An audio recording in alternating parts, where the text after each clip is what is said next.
नमस्कार साथियों, हमारे YouTube चैनल जे जीवन में फिर से आपका बहुत बहुत भव्य स्वागत है।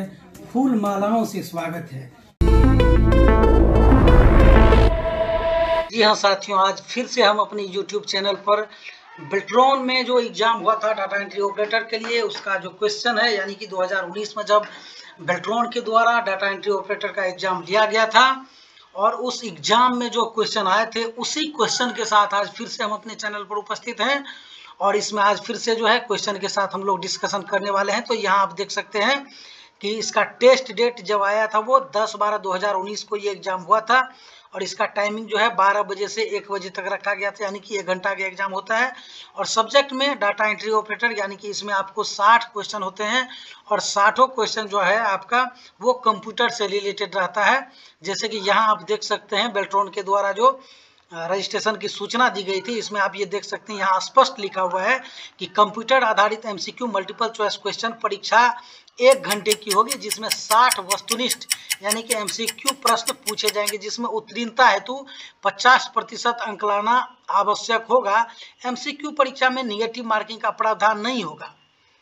और यहाँ आप ये भी जान ले साथ साथ कि यहाँ पर टाइपिंग जो लिया जाएगा, इस टाइपिंग में जो है आपको अंग्रेजी में न्यूनतम 30 वर्ड पर मिनट, यानी कि ये करेक्ट वर्ड होना चाहिए 30 वर्ड पर मिनट, और हिंदी में जो है 25 वर्ड पर मिनट जो है आपको वो करेक्ट वर्ड होने चाहिए। और इसके लिए निर्धारित दक्षता स्तर पर महिलाओं, अनुसूचित जाति और जनजाति अभ्यर्थियों को प्रत्येक स्तर के मूल्यांकन में 10% तथा दिव्यांग अभ्यर्थियों को 15% की अधिमानता दी जाएगी। परीक्षा उपरांत अभ्यर्थी के लिए कट ऑफ अंक निर्धारित कर पैनल संधारित किया जाएगा। तो जैसे कि इसमें स्पष्ट किया जा चुका है कि यहाँ क्या होगा कि आपका 60 क्वेश्चन होगा, जिसमें से आपको 50% अंक लाना जो है वो आवश्यक होगा। और इसके बाद आपका टाइपिंग का सेम डे में टाइपिंग एग्जाम होगा और टाइपिंग के लिए 30 वर्ड पर मिनट, और इसका इंग्लिश के लिए और हिंदी के लिए 25 वर्ड पर मिनट करेक्ट वर्ड होने चाहिए। और इसमें जो है महिला को, SC ST को जो है इसमें बेनिफिट है 10% का अधिमानता प्रत्येक स्तर के एग्जाम के लिए जो है सो इसमें दिया गया है। तो चलिए फिर से क्वेश्चन को अब आगे बढ़ाते हैं और इसमें जो है सो हम लोग डिस्कशन के साथ ये PDF जो आप देख पा रहे हैं, इसमें अभी हम लोग जो जान रहे हैं कि ये क्वेश्चन है और इसके बाद जो ऑप्शन इसमें दिया गया है, इस पर हम लोग डिस्कशन करते हैं और जो करेक्ट आंसर रहता है उसको करेक्ट करते हुए, उस पर डिस्कस करते हुए हम लोग आगे निकलते हैं। लेकिन इससे अगला वीडियो जो आएगा उसमें हम आपको प्रैक्टिकली जो है वो बताते चलेंगे, जो ऑप्शन के साथ जो है क्वेश्चन ये रहेगा, ऑप्शन भी रहेगा और इसके साथ जो इसका प्रैक्टिकल करते हुए भी हम लोग चलेंगे। हालांकि वो भी 30 मिनट से ज़्यादा का नहीं होगा। एक क्वेश्चन के लिए जो है वो 30 मिनट का समय ही निर्धारित किया गया है, वो 30 मिनट से 35 मिनट के बीच हम लोग रखेंगे और उसको आगे कंटिन्यू करेंगे। फिलहाल के लिए आज इस वीडियो को यहाँ से स्टार्ट करते हैं। जैसे क्वेश्चन नंबर 1 आप देख सकते हैं, MS एक्सेल में कंट्रोल प्लस पेज अप इस कुंजी संयोजन का उपयोग डैश के लिए किया जाता है। तो आप जानते हैं यहाँ पर ऑप्शन जो दिया गया है यह है बाएं बाजू वाली पिछली वर्कशीट पर जाने के लिए। क्वेश्चन आपका ये कर रहा है कि कंट्रोल के साथ अगर आप पेज अप बटन दबाएंगे तो क्या ऑपरेशन होगा। तो जब आप कंट्रोल के साथ पेज अप बटन को दबाएंगे तो ये पेज अप का बटन जो रहता है ये आपको यहाँ पर राइट साइड में जहाँ नंबरिंग की होता है कीबोर्ड में, वहाँ पर आपको दिखाई देगा। और कंट्रोल के साथ जब आप पेज अप बटन क्लिक करेंगे, उसको प्रेस करेंगे, तो क्या होगा कि अगर आप एक्सेल में काम कर रहे हैं और मान लीजिए 2 सीट है आपके पास, सीट नंबर 1 है और सीट नंबर 2 है, सीट नंबर 1 पर आप काम कर रहे हैं और उसी समय आप कंट्रोल के साथ जो है पेज अप बटन को दबा रहे हैं, तो क्या हो जाएगा, यहाँ से लेकर के आप इस सीट पर आ जाएंगे और ये सीट आपका जो है एक्टिव हो जाएगा। यही इसका आंसर हो जाएगा। क्वेश्चन नंबर 2 में USB 4.0 या हाई स्पीड वाला USB डैश की उच्चतम अंतरण दर को सपोर्ट करता है। तो इसका जो है 40 GB पर सेकेंड हो जाएगा। ये इसका इतने स्पीड को सपोर्ट करता है। ये सब वन लाइनर के फॉर्मेट में ही आप याद करेंगे। इस टाइप के क्वेश्चन का जो है आप वन लाइनर के फॉर्मेट में ही याद रखें। कंप्यूटर HDD पर एक विशिष्ट नाम वाली जगह डैश है जो किसी यूजर की हटाई गई, डिलीट की गई फाइल्स को, फोल्डर को रखता है। ये थ्रेश होता है या रिसाइकिल बिन होता है। किसी भी फाइल को, फोल्डर को, इमेज को जब आप डिलीट करते हैं तो वो आपको चला जाता है रिसाइकिल बिन में। एक ग्लास के तरह जो है ये आइकन्स आपका बना होता है डेस्कटॉप पर और यही रिसाइकिल बिन कहलाता है। किसी भी आइटम को कंप्यूटर में अगर आप डिलीट करते हैं तो ये जो है यहाँ से आकर के रिसाइकिल बिन में वो आ जाता है। MS एक्सेल में सेल फॉर्मेटिंग ऑप्शन के तहत आप बहुत सारे विकल्प देख सकते हैं। निम्नलिखित में से कौन सा उनमें से एक विकल्प नहीं होगा? MS एक्सेल में सेल फॉर्मेटिंग में जब आप देखेंगे तो ये हाइट, ऑटो फिट, ये सब अनहाइट, ये सब आपको मिलेगा, लेकिन टाइडी ये विकल्प जो है ये आपको वहां पर दिखाई नहीं देगा। एक लिंकर डैश के लिए जिम्मेदार होता है, तो ऑब्जेक्ट फाइल को लिंक करने के लिए जो है लिंकर क्या होता है? जिम्मेदार होता है, रिस्पॉन्सिबल होता है। MS एक्सेल 2016 विंडोज के बाएं बटन पर प्लस पर क्लिक करने के बजाय डैश के द्वारा एक वर्कशीट को जोड़ा जा सकता है। तो जैसे कि आप एक्सेल में काम कर रहे होते हैं, तो मान लीजिए एक पहला शीट पर आप काम कर रहे हैं, तो यहाँ प्लस का आइकन होता था। ये 2016 में जो है, ये एक्सेल 2016 में यहाँ प्लस का आइकन होता था, और इस पर आप क्लिक करते तो दूसरा शीट इसमें जुड़ जाता, दूसरा शीट जो है यहाँ पर वो जुड़ जाता। लेकिन इसके अलावा आप एक काम और भी कर सकते हैं। जब होम पर जाएंगे, इंसर्ट इस साइड में आपको रहेगा ऑप्शन, इंसर्ट पर क्लिक करेंगे, वहाँ पर इंसर्ट शीट का विकल्प आपको दिखाई देगा, उस पर क्लिक करेंगे तो एक और वर्कशीट जो है आप क्या कर सकते हैं, उसमें इंसर्ट कर सकते हैं, यानी कि आप जोड़ सकते हैं।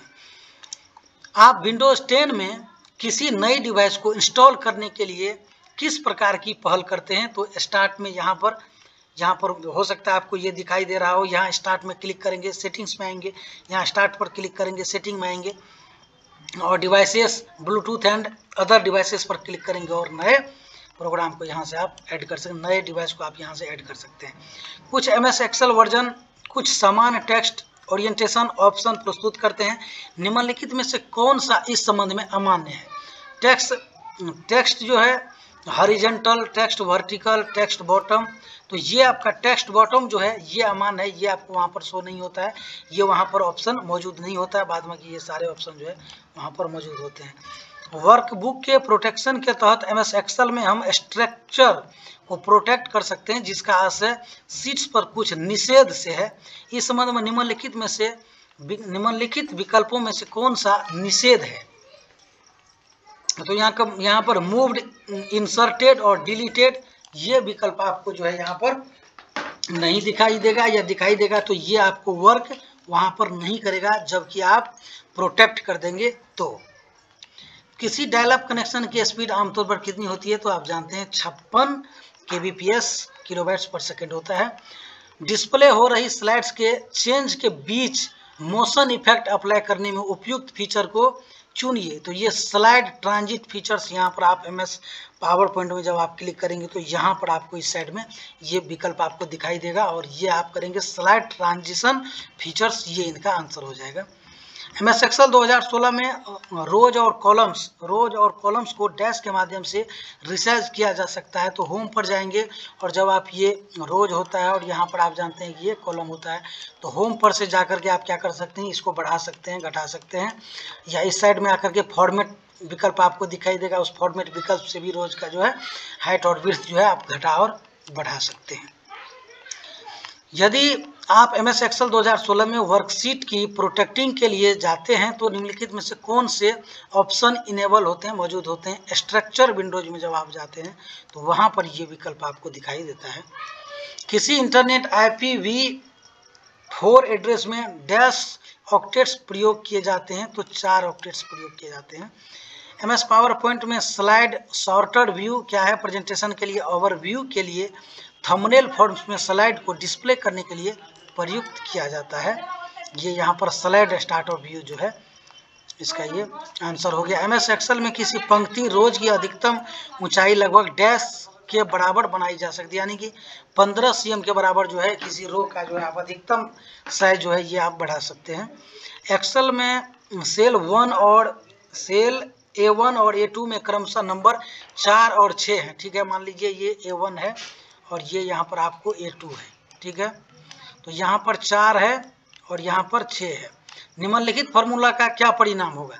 यहाँ पर एवरेज का फार्मूला दिया गया है। जैसे ही एक्सेल में किसी रोज में आप बराबर का ये आप की प्रेस करते हैं, और एवरेज का जैसे ही आप लिखेंगे ब्रैकेट में A1 A2 दिया हुआ है, इसका ये मतलब है कि A1 में जो भी डिजिट है और A2 में जो भी डिजिट है, इनका क्या करना होगा, ये एवरेज करके निकाल देगा। जैसे मान लेते हैं, और यहाँ दिया हुआ है कि A1 में 4 है और A2 में 6 है, तो जैसे कि एवरेज आप निकालते हैं, तो जैसे डिजिट यहाँ पर दिया गया है, तो दोनों को क्या करते हैं, जोड़ देते हैं और जितना डिजिट दिया हुआ रहता है उतना से आप डिवाइड कर देते हैं। तो कुल मिला के यहाँ हो जाएगा 6 4 10 और 2 से डिवाइड करेंगे तो इसका क्या आंसर हो जाएगा 5।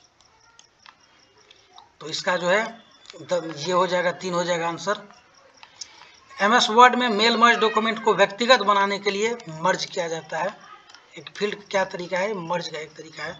निम्नलिखित में से कौन सा विकल्प बाकी से अलग, यानी लाइन प्रिंटर, डॉटमेटिक्स प्रिंटर और ड्रम प्रिंटर, ये सभी तो प्रिंटर होते हैं लेकिन 3D प्रिंटर नहीं होते हैं, यही सबसे अलग है, यही इसका आंसर होगा। MS पावर पॉइंट में करंट स्लाइड को डुप्लीकेट करने के लिए क्या करना पड़ता है। जब MS पावर पॉइंट में जब आप काम कर रहे होते हैं तो कंट्रोल के साथ जब D बटन प्रेस करेंगे तो वहां पर एक नया स्लाइड आपको ऐड हो जाएगा। सेल में समान फार्मूला कॉपी करने के लिए सेल्स को सिलेक्ट करना चाहिए और एक समान तरीके से फार्मूला लिखना चाहिए। जैसे कि आप इससे पहले सेल के लिए करेंगे और फिर सभी सेल्स के लिए समान फार्मूला हासिल करने के लिए डैश को प्रेस करना चाहिए। कंट्रोल के साथ अगर एंटर दबाएंगे तो जो फार्मूला आप एक सेल में लगाए हुए हैं वही फार्मूला जो है वो नेक्स्ट सेल में भी आ जाएगा। डैश एक ऐसी छोटी लेकिन बहुत तेज मेमोरी होता है जिसे CPU और मुख्य मेमोरी के बीच में रखा जाता है। ये होता है कैश मेमोरी, फास्ट मेमोरी है, शॉर्ट मेमोरी होता है। निम्नलिखित में से किस एड्रेसिंग मोड में ऑपरेंड शीघ्रता से ऑपकोड का अनुसरण करता है, ये इमीडिएट हो जाएगा इसका आंसर। निम्नलिखित में से कौन सा कोई सिस्टम सॉफ्टवेयर नहीं है, तो पोस्ट एक सिस्टम सॉफ्टवेयर, फ्रेमवेयर भी है, डिवाइस ड्राइवर भी है, लेकिन DB2 जो है ये कोई सिस्टम सॉफ्टवेयर नहीं है। पहला वेब ब्राउजर कहाँ विकसित किया गया था, आप जानते हैं सर्न, स्विट्जरलैंड में। ये जो सॉफ्टवेयर जो पहला वेब ब्राउजर जो है, वेब ब्राउजर वही होता है जिसके माध्यम से हम किसी चीज़ को सर्च कर पाते हैं। ये जैसे कि क्रोम हो गया, एक्सप्लोरर हो गया, मोजिला हो गया, ये सब आपको वेब ब्राउजर है। तो ये पहले जो है ये स्विट्जरलैंड में इसका डेवलप किया गया था। MS एक्सेल 2016 में स्मार्ट आर्ट टैब के नीचे निम्नलिखित में से कौन सा ऑप्शन नहीं होता है, तो ये ऑडियो नहीं होता है। स्मार्ट आर्ट यहाँ पर आपको एक्सेल में मिलेगा, स्मार्ट आर्ट इस साइड में यहाँ पर आपको दिखाई देगा और यहाँ जब आप क्लिक करेंगे तो उसमें हायरार्चिकल मिलेगा, पिक्चर मिलेगा, लिस्ट मिलेगा और भी कई आइटम वहाँ पर आपको देखने को मिलेगा, लेकिन ऑडियो का विकल्प आपको वहाँ पर देखने को नहीं मिलेगा। MS वर्ड में Alt+Ctrl+S यह कुंजी संयोजन टैगल स्लिप्ड स्क्रीन के लिए को ओपन करता है, ये इसका आंसर हो जाएगा, टैगल स्लिप्ड स्क्रीन के लिए। MS वर्ड में Ctrl+D डैश को खोलता है। फॉन्ट प्रेफरेंस विंडोज, यानी कि जैसे ही आप MS वर्ड में काम कर रहे हैं और काम करते हुए आप कंट्रोल के साथ D प्रेस करेंगे तो आपको ये विकल्प आ जाएगा कि आप उसका जो है जो भी आपको सेंटेंस लिखा हुआ है या जो भी आप जो फॉन्ट लिखे हुए हैं तो उस फॉन्ट को आप चेंज कर सकते हैं, फॉन्ट को चेंज कर सकते हैं। उसके बाद उसका साइज बढ़ा घटा सकते हैं, उसमें डिजाइन कर सकते हैं, कलर कर सकते हैं, डिफरेंट तरह का ये जो है उसमें आप कार्य कर सकते हैं। तो ये फॉन्ट प्रेफरेंस विंडो जो है आपको ओपन हो जाएगा, उसमें से आप कई विकल्प का प्रयोग आप करके जो है उसमें डिजाइन भी कर सकते हैं, फॉन्ट को घटा बढ़ा भी सकते हैं, उसका साइज बढ़ा सकते हैं, डिजाइन कर सकते हैं, ये सभी आप कर सकते हैं। MS वर्ड में सिलेक्ट चयनित टेक्स्ट को डैश अनुक्रम का पालन करके कहीं और कॉपी किया जा सकता है। Ctrl+C करेंगे और Ctrl+V करेंगे। जैसे कि यहाँ पर हम आपको दिखा रहे हैं, मान लेते हैं कि इसको कॉपी कर लिए, इसको यहाँ से यहाँ तक कॉपी कर लिए, ठीक है, यहाँ तक इसको कंट्रोल के साथ या तो C दबा रहे हैं और यहाँ पर पेस्ट करना है, ठीक है, कंट्रोल के साथ V दबाएंगे तो यहाँ पेस्ट हो जाएगा, एक जगह से कॉपी होकर के और दूसरा जगह पेस्ट हो जाएगा। Ctrl+C दबाएंगे तो कॉपी होगा और Ctrl+V दबाएंगे तो पेस्ट हो जाएगा। ये आपका आंसर हो गया number 4, Ctrl+C + Ctrl+V। MS Excel में फॉर्मेटिंग सेल ऑप्शन किसी टेक्स्ट को पूर्व परिभाषित कोण पर घूमते दिखने की अनुमति देता है। डिग्री में इसकी स्वीकृति सीमा क्या है, -90 से +90 डिग्री तक। MS वर्ड में शॉर्टकट Ctrl+Y का यानी कि ये रीडो होता है। अंतिम एक्शन को रीडो फिर से करने के लिए, यानी कि आप कभी आप कंफ्यूज कर जाते हैं कि Ctrl+Z और Ctrl+Y में क्या अंतर है। यहाँ आप देख सकते हैं इसका डेफिनेशन यहाँ पर लिखा गया है, मेंशन किया गया है। The undo function is use to reverse a mistake. Undo function हम क्या करते हैं, जब कोई चीज़ गलत एंट्री हो जाता है तो Ctrl+Z दबाते हैं तो वो उस मिस्टेक को सुधार करने के लिए, such as deleting the wrong word, कोई वर्ड गलत हो गया तो वो डिलीट हो जाएगा। इन अ सेंटेंस, एक सेंटेंस में, the redo function restore any action that have been previously undo using an undo, undone using an undo, यानी कि the undo function is use to reverse a mistake, किसी भी गलती को आप reverse करने के लिए, जैसे कि किसी सेंटेंस में से एक वर्ड को डिलीट करना होता है तो वहाँ कंट्रोल जेड का प्रयोग आप करते हैं। और the redo function restore any action, उस एक्शन को रीस्टोर करने के लिए, पुनः प्राप्त करने के लिए जो है आप कंट्रोल के साथ वाई बटन को प्रेस करते हैं, यानी जिसे रीडो कहा जाता है।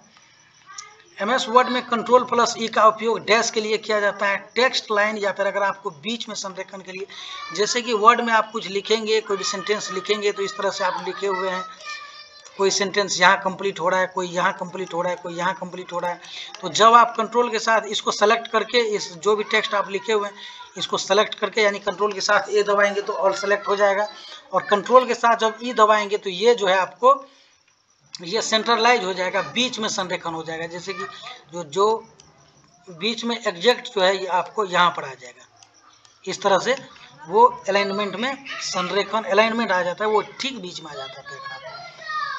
मान लें कि एक्सेल शीट में आपके पास एक टेबल है और ई कॉलम में आपके पास पूर्णांक मान E2 से शुरू है, यदि नया कंडीशनल फॉर्मेटिंग रूल ये बराबर $E2 ग्रेटर देन 10 लागू किया जाता है तो क्या हो जाएगा, ई कॉलम में डेटा का मान 10 से अधिक होने पर टेबल की रो जो हाईलाइट हो जाएगी। अगले वीडियो में हम आपको ये सब प्रैक्टिकल करके दिखाएंगे कि कैसे कैसे ये चेंजेस हो रहा है, वो अगले वीडियो से उसको हम मेंशन करेंगे।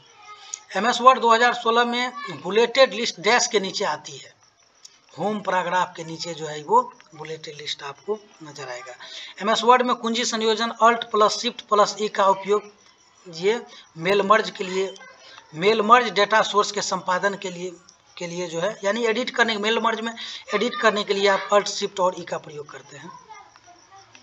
उस MS एक्सेल वर्जन में वर्कबुक प्रोटेक्शन विकल्प के तहत प्रोटेक्टिंग विंडो का अर्थ क्या है, जिसमें यह मौजूद है, विंडोज को ड्रैग नहीं किया जा सकता एक जगह से दूसरे जगह, जब वो प्रोटेक्ट हो रहा है तो एक जगह से दूसरे जगह उसको आप खींच नहीं सकते हैं, क्योंकि उसको आप प्रोटेक्ट कर चुके हैं। MS एक्सेल 2016 में वर्कशीट को प्रोटेक्टिंग के लिए आप पहले डैश पर क्लिक करते हैं और फिर अनुपयुक्त क्रियाओं का पालन करते हैं, तो यानी रिव्यू, जब प्रोटेक्टिंग वर्कशीट की प्रोटेक्टिंग के लिए, जैसे वर्कशीट की प्रोटेक्टिंग के लिए आप आएंगे तो MS एक्सेल में आप जब रिव्यू बटन, रिव्यू आपको इस साइड में यहाँ पर दिखाई देगा, तो रिव्यू पर जब आप क्लिक करेंगे तो वहाँ पर उस साइड में आपको प्रोटेक्ट अ सीट, अनप्रोटेक्ट अ सीट का विकल्प आपको दिखाई देगा। विंडोज में सिस्टम सेटिंग का बदलाव डैश के माध्यम से किया जाता है, कंट्रोल पैनल के माध्यम से आप कई तरह से मैनेज कर सकते हैं। MS एक्सेल में कंट्रोल प्लस स्पेस कुंजी संयोजन का उपयोग डैश के लिए किया जाता है, किसी कॉलम को सेलेक्ट करने के लिए, जैसे एक्सेल में आप काम कर रहे होते हैं और ये रहा आपका रोज और ये रहा कॉलम, तो इसको सेलेक्ट करने के लिए, रोज को इसको सेलेक्ट करने के लिए जो है, जैसे यहाँ पर आपका माउस कर्सर है मान लेते हैं, और इसको इसके बाद आप कंट्रोल के साथ जो है, कंट्रोल के साथ जब स्पेस दबाएंगे तो ये टोटल रो जो है आपको ये सेलेक्ट हो जाएगा।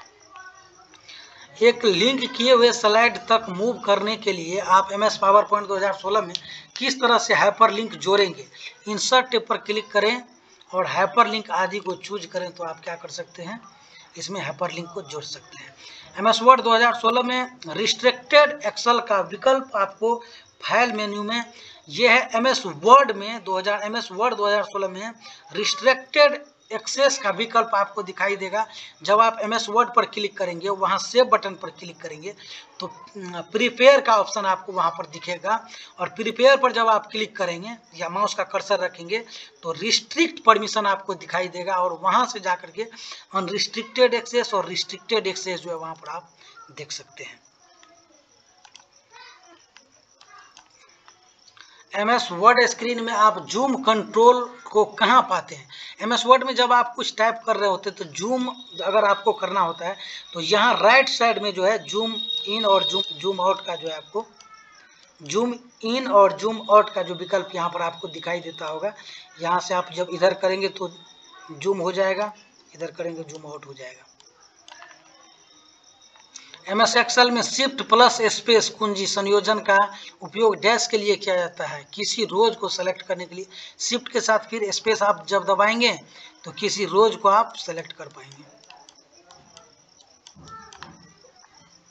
MS एक्सेल 2016 में निम्नलिखित में से कौन एक वैध चार्ट का प्रकार है? स्कैटर जो होता है उसमें जब आप कोई वैध चार्ट उसमें से आप ले सकते हैं। जब MS एक्सेल में आप यहाँ पर आएंगे, रिव्यू में आएंगे या इंसर्ट में, आप इंसर्ट में जब यहाँ पर आएंगे तो वहाँ पर आपको इस साइड में स्कैटर का विकल्प आपको दिखाई देगा। वहाँ से आप जो है एक वैध चार्ट जो है ले सकते हैं। आप उसको कंफर्म करने के लिए आप जैसे ही एक्सेल में आएंगे और एक्सेल में आने के बाद आप इंसर्ट में आएंगे, इंसर्ट में आने के बाद जो आपको निश्चित ही स्कैटर दिखाई देगा, अदर चार्ट या स्कैटर आपको वहीं पर दिखाई देगा। नीचे किस डिवाइस का ज़्यादातर जो है उपयोग यूजर्स की फाइल्स को कॉपी या मूव करने के लिए किया जाता है? तो आप जानते हैं कि पेन ड्राइव का यूज आप भी करते होंगे। पेन ड्राइव का यूज जो होता है किसी एक सिस्टम से जो कोई डाटा कॉपी करना होता है और दूसरे सिस्टम में उसको ले जा सकते हैं, एक जगह से दूसरी जगह आप ट्रांसफ़र भी कर सकते हैं। तो पेन ड्राइव का यूज बेसिकली जो है इसी के लिए होता है, डिवाइस का जो है कॉपी या मूव के लिए। जो एक जैसे मान लीजिए इस कंप्यूटर से कुछ लेना है, कुछ डाटा हमें कॉपी करना है तो आप पेन ड्राइव के माध्यम से ले सकते हैं। तो इसका ज़्यादातर प्रयोग किया जाता है पेन ड्राइव का। ये प्रिंटर, रोम प्लॉटर, ये सब अलग अलग चीज़ें हैं। संक्षिप्त रूप www का जो वर्ल्ड वाइड वेब, इसका जो है विस्तारित रूप होता है। किसी परूपी 6 फेज वाले कंपाइलर का फेज 3 जो है वो सिमेटिक एनालिसिस होता है।